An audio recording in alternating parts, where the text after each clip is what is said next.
চাউশেস্কু ক্ষমতার প্রারম্ভিক পর্যায়ে সমাজে ব্যাপক সংস্কারের উদ্যোগ গ্রহণ করেছিলেন। তবে সময়ের সাথে সাথে তার শাসনকাল ক্রমশ স্বৈরাচারী রূপে পরিণত হয়। তিনি উত্তর কোরিয়া ও চীনের শাসন পদ্ধতি অনুসরণ করে দেশজুড়ে ব্যাপক নজরদারির ব্যবস্থা প্রবর্তন করেন। এই নজরদারি কার্যক্রম সমাজের প্রতিটি স্তরে প্রভাব ফেলে। অন্যদিকে দেশের অর্থনৈতিক উন্নয়নের জন্য নেওয়া গণগুলোর পরিকল্পনা যথাযথ ছিল না। এর ফলে দেশটি বনের জালে অবরুদ্ধ হয়ে পড়ে। লাজলোকেশ একজন ধর্মযাজক হিসেবে ধর্মীয় স্বাধীনতার জন্য উদ্বেগ প্রকাশ করেন, যা তখনকার কমিউনিস্ট সরকারের কাছে অগ্রহণযোগ্য বলে বিবেচিত হয়। এই উদ্বেগই পরবর্তীকালে একটি আন্দোলনের সূচনা করে। চাউশেস্কু জনগণের চ্যালেঞ্জের সম্মুখীন হন এবং তার বক্তৃতার সময় জনতা প্রতিবাদ করতে শুরু করে। রাষ্ট্রীয় টেলিভিশন তার বিব্রতকর পরিস্থিতি প্রত্যক্ষ করে সম্প্রচার বন্ধ করে দেয়। বুখারেস্টের জনতা রাস্তায় নেমে আসে এবং সেনাবাহিনী গুলি চালাতে অস্বীকৃতি জানায়। এই সংকট দৃষ্টিগোচর হলে চাউশেস্কু পালিয়ে যান এবং জনগণ বিজয় অর্জন করে।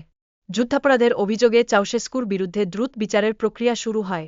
উল্লেখযোগ্যভাবে এই বিচার প্রক্রিয়া মাত্র 2 ঘণ্টায় সম্পন্ন হয়। সেনাবাহিনী তাদের বন্দীকে হত্যা করার পর জনগণের মধ্যে প্রতিশোধের মনোভাব বৃদ্ধি পায়।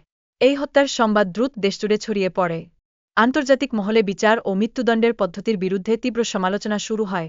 পশ্চিমা দেশগুলোতে এই ঘটনাকে কেন্দ্র করে একটি বিতর্কের জন্ম নেয়।